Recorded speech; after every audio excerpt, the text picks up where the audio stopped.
1858 இல்லாத மசூதி இப்போது எப்படி முளைத்தது?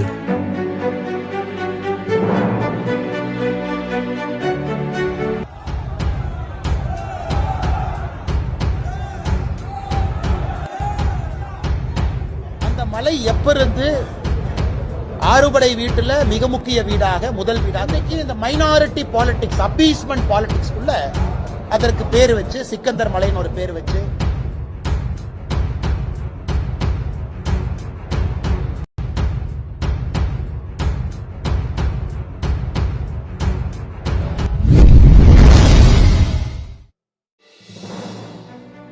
திருப்பரங்குன்றம் முருகன் கோயில் மலையை இனி சிக்கந்தர் பாதுஷா என்று அழைக்க வேண்டுமா? முஸ்லீம்கள் கோரிக்கை வைத்துள்ளனர். ஏன் இருக்கக்கூடாது? வைக்கலாமே.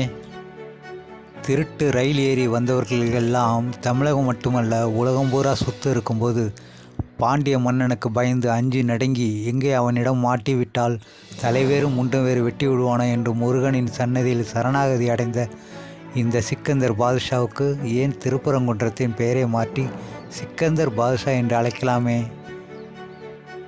மதம் என பிரிந்தது போதும், கூந்தல் என வளர்ந்தது போதும் என்று திராவிட கூட்டங்கள் எள்ளி நகையாடும் அளவுக்கு இன்று இந்து மதம் கீழ்த்தரமாக சென்று விட்டதா, இல்லை சூடு சுரணையற்றவர்களாக இருக்கிறார்களா என்று தெரியவில்லை.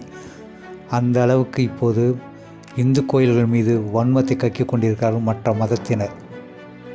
ஏற்கனவே சென்னிமலை முருகன் கோவிலை அபகரிக்க நினைத்த கிறிஸ்தவ மிஷினரி கும்பலை ஓடவிட்ட இந்துக்கள் இப்போது மதுரையில் உள்ள திருப்பரங்குன்றம் கோயிலை அபகரிக்க நினைக்கும் முஸ்லீம்கள்.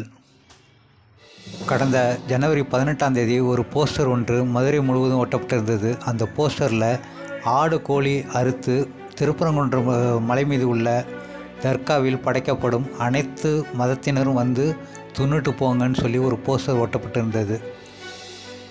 அதற்காக முஸ்லீம் அமைப்புகள் ஆடுகளுடன் கோழிகளுடன் அங்கு அறுப்பதற்காக தயாராக வந்தபோது போலீசார் தடுத்து நிறுத்தி பள்ளிவாசலில் தொழுகை மட்டுமே நடத்த முடியும், ஆடு கோழி அறுக்க தடை என அவர்களை தடுத்து நிறுத்தியுள்ளதாக சொல்லப்படுகிறது. சரி, இது ஒரு புறம் இருக்கட்டும். என்னதான் அங்கே முருகனின் 6 படை வீடுகளில் முதன்மையானது என்று சொல்லக்கூடியது தான் இந்த மதுரையில் அமைந்துள்ள திருப்பரங்குன்றம் கோயில்.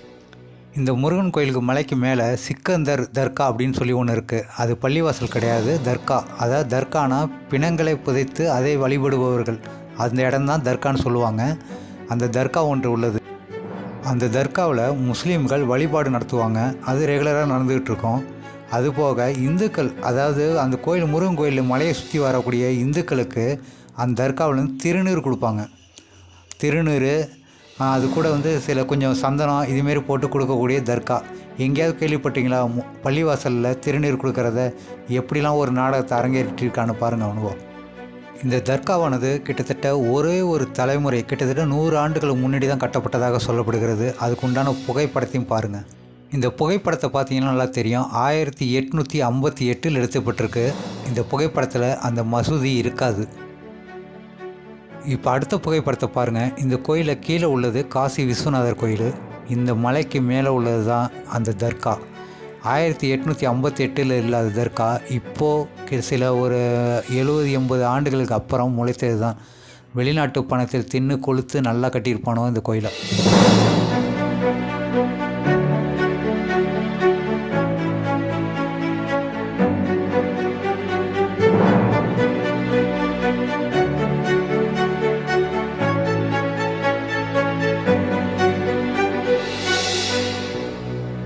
1858 இல்லாத இந்த கோயில், அதாவது மசூதி, இன்றைக்கி முளைத்திருக்கிறது. ஆனால் இந்த மலையே என்னோடது தான் சொல்கிறானுவோ இந்த முஸ்லீம்கள். அவர்களும் நம் சகோதரர்கள் தானே என்று நீங்கள் இப்போது இருக்கக்கூடிய இந்துக்கள் நினைக்கலாம். ஆனால் ஒரு நாள் இந்த சமநிலை மாறும்போது, மைனாரிட்டிகள் மெஜாரிட்டியாக மாறும்போது இதே எண்ணம் அவர்களிடத்தில் இருக்கும் என்று ஒரு நாளும் நினைக்காதீர்கள். மிகப்பெரிய விலையை கொடுக்க வேண்டியிருக்கும் இந்துக்கள்.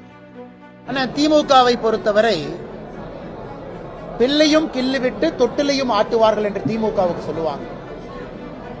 இன்னைக்கு திருப்பரங்குன்றம் சரித்திரத்தை பாருங்க, ஹிஸ்டரியை பாருங்க, ரெக்கார்டை பாருங்க. அந்த மலை எப்பிருந்து ஆறுபடை வீட்டுல மிக முக்கிய வீடாக முதல் வீடாக இருப்பது எது? மலை கோவில், அதுக்கு மேல கோவில், அதற்கு இருக்கக்கூடிய சரித்திர சான்று என்ன?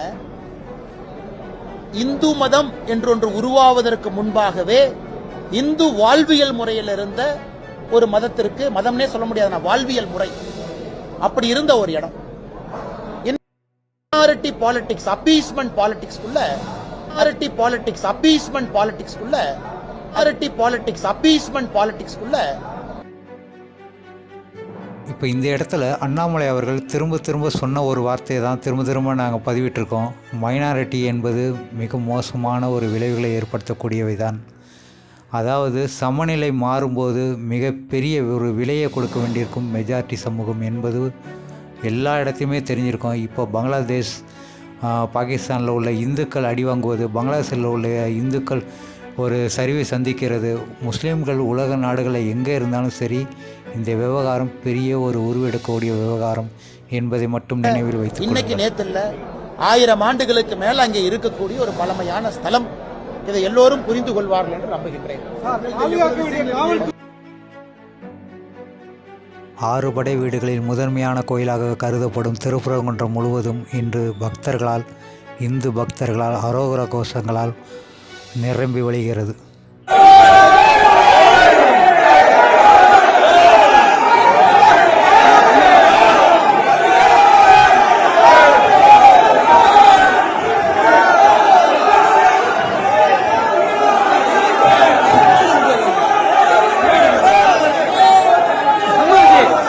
जी